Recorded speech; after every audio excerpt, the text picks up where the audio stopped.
Dossier. La Tartarie ou le plus grand empire effacé de l'histoire? Partie 3. Depuis 2 épisodes, nous explorons le mystère de la Tartarie. Nous avons découvert que ce nom figurait sur de nombreuses cartes anciennes et qu'il est aujourd'hui au cœur de théories affirmant qu'une civilisation extrêmement avancée aurait été volontairement effacée de l'histoire. Mais les hypothèses les plus étonnantes restent encore à découvrir. Bienvenue au bureau des mystères. Selon certains auteurs, les bâtiments attribués à la Tartarie ne seraient pas de simples monuments. Ils auraient été conçus pour exploiter une mystérieuse énergie gratuite, présente naturellement dans notre environnement. Pour appuyer cette idée, ils montrent des photographies d'anciens édifices coiffés de grands dômes métalliques, de flèches élancées et d'ornements complexes. Selon eux, ces structures n'étaient pas uniquement décoratives. Elles auraient servi d'antennes capables de capter une énergie encore inconnue. Dans certaines vidéos, ces constructions sont comparées aux travaux de Nikola Tesla, célèbre inventeur qui rêvait de transmettre l'électricité sans fil sur de très longues distances. Pour les partisans de cette théorie, Tesla aurait redécouvert un savoir bien plus ancien. Mais là encore, aucune preuve historique ou scientifique ne confirme que ces bâtiments produisaient ou distribuaient de l'énergie.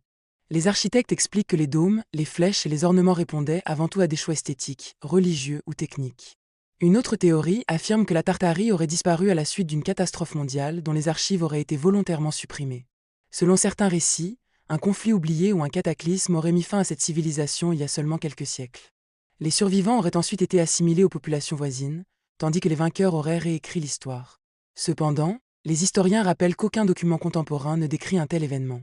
Les archives, les correspondances diplomatiques, les journaux de voyage et les registres administratifs de cette époque ne mentionnent pas la disparition soudaine d'un immense empire.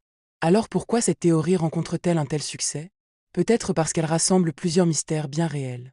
Les cartes anciennes, les changements de frontières, les villes reconstruites au fil des siècles, les bâtiments monumentaux, et les nombreuses zones d'ombre qui subsistent dans notre connaissance du passé. Internet a joué un rôle majeur dans la popularité de cette histoire. Des millions de personnes examinent aujourd'hui des photographies anciennes, comparent des cartes historiques et proposent leurs propres interprétations. Certaines observations soulèvent de véritables questions historiques. D'autres reposent davantage sur des rapprochements visuels ou des hypothèses qui ne sont pas confirmées par les sources. C'est précisément ce mélange qui entretient le mystère. À ce jour, aucune preuve archéologique ne démontre l'existence d'une civilisation mondiale appelée Tartarie possédant une technologie avancée. Les chercheurs considèrent que le mot « Tartarie » désignait principalement de vastes régions d'Asie connues de manière incomplète par les cartographes européens. Mais cela ne signifie pas que toutes les questions ont trouvé une réponse. Chaque nouvelle découverte archéologique nous rappelle que notre compréhension de l'histoire évolue constamment. Des cités oubliées réapparaissent sous le sable. Des manuscrits sont déchiffrés. Des civilisations longtemps méconnues révèlent peu à peu leurs secrets. Alors, la Tartarie était-elle simplement un ancien nom géographique progressivement abandonné? Ou bien certaines légendes conservent-elles le souvenir déformé d'un monde aujourd'hui disparu? Il appartient à chacun de se forger sa propre opinion, en distinguant toujours les faits établis des hypothèses.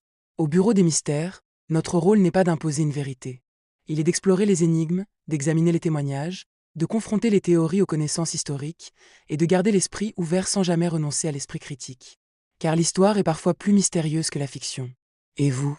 Pensez-vous que la Tartarie n'était qu'un simple nom inscrit sur les anciennes cartes, ou qu'elle cache encore un secret que le temps n'a pas totalement effacé?